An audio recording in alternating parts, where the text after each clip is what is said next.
Hello students, given problem को CBSE 2008 के board examination में पूछा गया था।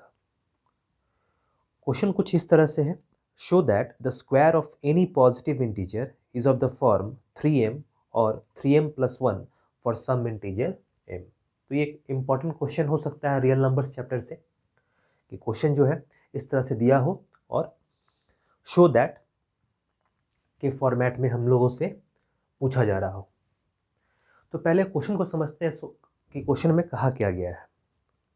एनी पॉजिटिव इंटीजर स्क्वायर, कहने का मतलब है कि अगर हम लोग कोई पॉजिटिव इंटीजर माने n, अगर कोई हम लोग पॉजिटिव इंटीजर n मानते हैं तो उसके स्क्वायर के बारे में कहा गया है, तो n स्क्वायर मान लेते हैं। ठीक है, बहुत ध्यान से समझना है इस चीज़ को। यहाँ पे अगर एक प्रॉब्लम समझ लेते हैं तो बाकी सभी प्रॉब्लम्स को बनाने में आसानी होगा।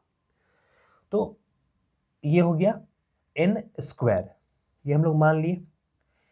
अब फॉर्मेट देखना है कि किस तरह का है। फॉर्मेट में प्रॉब्लम में कहा गया है कि 3m या 3m+1 होना चाहिए, यानी ये नेसेसरी है कि n जो है पॉजिटिव इंटीजर जो है ये किससे डिवाइड हो रहा है, 3 से। ठीक है, फॉर्मेट को देख के हम लोग आसानी से पता कर सकते हैं कि ये जो इंटीजर है किससे डिवाइड हो रहा है। अगर 4m होता तो हम लोग डिवाइड करते 4 से, यहाँ पे किससे है, 3 से। तो अब हम लोग यूक्लिड्स लेमा से हम लोग जानते हैं कि कोई भी नंबर अगर 3 से डिवाइड होता है तो उसका फॉर्म कैसा हो सकता है, 3q+1 और फाइनली 3q+2। यही 3 फॉर्मेट पॉसिबल है। अगर कोई नंबर 3 से डिवाइड होता है तो या तो वो टोटली डिवाइड होगा, तो उस केस में रिमाइंडर क्या हो जाएगा, 0। तो फॉर्मेट क्या मिलेगा, 3q। अगर रिमाइंडर 1 देता है तो ये फॉर्मेट मिलेगा। तो यहाँ हम लोग देख सकते हैं कि जो n हम लोग कंसिडर किए हैं एक पॉजिटिव इंटीजर को, उसी का स्क्वायर कर रहे हैं। और ये n किससे डिवाइड हो रहा है, 3 से। ये जो n है ये डिवाइड हो रहा है किससे, 3 से। तो इसका जो फॉर्मेट होगा, जो n जो है किस फॉर्म का हो सकता है, या तो 3q फॉर्म का होगा, या 3q+1 फॉर्म का होगा, या 3q+2 फॉर्म का होगा। ठीक है, लेकिन यहाँ क्या है, n स्क्वायर।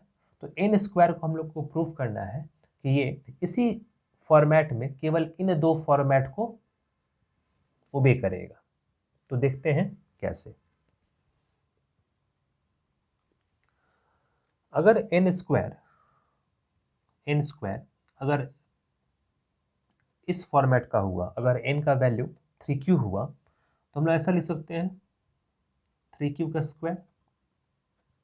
अगर n 3 से डिवाइड हो रहा है तो पहला फॉर्मेट क्या मिला, 3q का। तो n का वैल्यू क्या रखें हम लोग, 3q, और इसका स्क्वायर कर रहे हैं। तो n स्क्वायर का फॉर्मेट क्या होना चाहिए, ये हम लोग यहाँ से निकाल सकते हैं।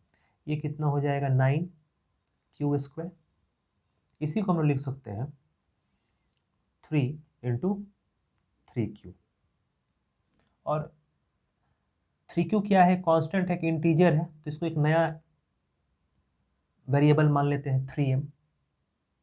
तो पहला फॉर्मेट मिला हम लोग को, जैसा बताया गया है क्वेश्चन में कि 3m या 3m+1 के फॉर्म में होगा। तो ये m क्या है, एक इंटीजर है। q का जो वैल्यू होगा, क्वेश्चन का वैल्यू होगा, उसको और 3 से मल्टीप्लाई करेंगे तो एक पॉजिटिव नंबर ही मिलेगा, क्योंकि क्वेश्चन हमेशा पॉजिटिव होता है। तो एक पॉजिटिव इंटीजर मिला, तो ये कुछ भी मिले ये m रहेगा, कोई कांस्टेंट रहेगा। तो इसका फॉर्मेट क्या हो गया, 3m। सेकेंड केस में हम लोग क्या लेते हैं, 3q+1। जब n का वैल्यू 3q+1 होगा, यानी n जो है इस फॉर्मेट का होगा, तब n स्क्वायर किस फॉर्मेट का होगा वो फाइंड करते हैं। ये हो जाएगा 3q+1 स्क्वायर, ऐसा लिख सकते हैं।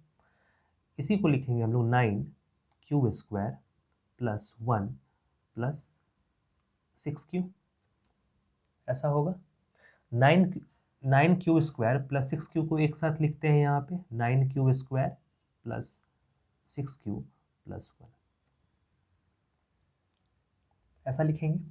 यहाँ से अगर हम लोग 3 कॉमन ले तो ये हो जाएगा 2q + 9q² + 1, ऐसा होगा। इसको अगेन हम लोग क्या मान सकते हैं, m, क्योंकि ये कांस्टेंट क्वांटिटी है तो 3m+1 के फॉर्मेट में ये होगा। फर्स्ट का फॉर्मेट क्या मिला था, 3m, इसका फॉर्मेट क्या मिला, 3m+1। तो इन्हीं दो फॉर्मेट में से हम लोग को बार बार ये n² का फॉर्मेट मिलेगा। ठीक है, नेक्स्ट हम लोग 3q+2 के लिए देखते हैं। अगर n का वैल्यू 3q+2 के फॉर्मेट को ओबे करता है, यानी n एक ऐसा नंबर है जो 3 से डिवाइड होने पर रिमाइंडर क्या दे रहा है, 2।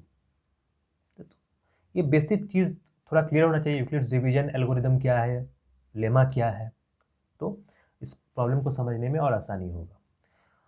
तो n का फॉर्म कैसा है, 3q+2, तो n² का फॉर्मेट क्या होगा ये देख रहे हैं हम लोग। तो यहाँ पे क्या रखेंगे, 3q+2 का स्क्वायर, तो ये हो जाएगा 9q² + 4 + 12q, ऐसा लिख सकते हैं। अब इसको प्रॉपर रीअरेंज करेंगे, 9q² + 12q + 4 को हम लिख सकते हैं 3+1, और इस टोटल 3 टर्म से हम लोग 3 कॉमन ले लेते हैं, तो ये हो जाएगा 3q² + 4q + 1 + 1, और ये तो पूरा एक पॉजिटिव क्वांटिटी है, तो इसको क्वेश्चन के अनुसार m मानना है, तो 3m+1। तो हम लोग देख सकते हैं आसानी से कि तीनों ही फॉर्मेट में या तो फॉर्म जो है n² का 3m+1 रहा, या फॉर्म क्या था, 3m। तो यही तो हम लोग को शो करना था कि n² का जो फॉर्मेट है वो 3m या 3m+1 में ही होगा। ये m जो हम लोग मानते हैं, ये एक इसलिए मानते हैं, यहाँ पे कुछ भी मान सकते हैं, लेकिन जो प्रॉब्लम में वेरिएबल सेलेक्ट किया गया है उसी को मानना सही होता है। जैसे यहाँ पे हम लोग टोटली n भी मान सकते थे, या q मान सकते थे, z मान सकते थे, क्योंकि ये रिड्यूस हो जाता है, क्योंकि ये तो जनरलाइज रिजल्ट है, n जो है जनरलाइज रिजल्ट है, उसके लिए हम लोग सारा चीज़ देख रहे हैं। तो इस तरह से हम लोग इस क्वेश्चन को सॉल्व करेंगे। ठीक है, समझ में आया होगा ये चीज़ कैसे सॉल्व करना है।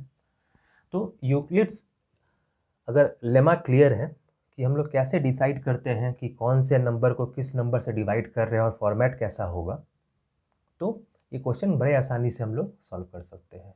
जैसे एक बार रिपीट करते हैं यहाँ पे कि जो n है वो किससे डिवाइड कर रहे हैं हम लोग, 3 से, इसलिए फॉर्मेट हम लोग 3q+1 3q+2 रखें।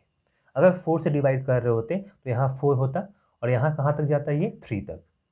जिससे डिवाइड कर रहे हैं उससे 1 लेस तक जाता है रिमाइंडर। अगर 5 होता तो ये 4 तक जाता। ठीक है, तो इस तरह से हम लोग शो कर सकते हैं कि इसका फॉर्मेट जो है 3m और 3m+1 को छोड़ के बाकी कुछ नहीं होगा। क्लियर है।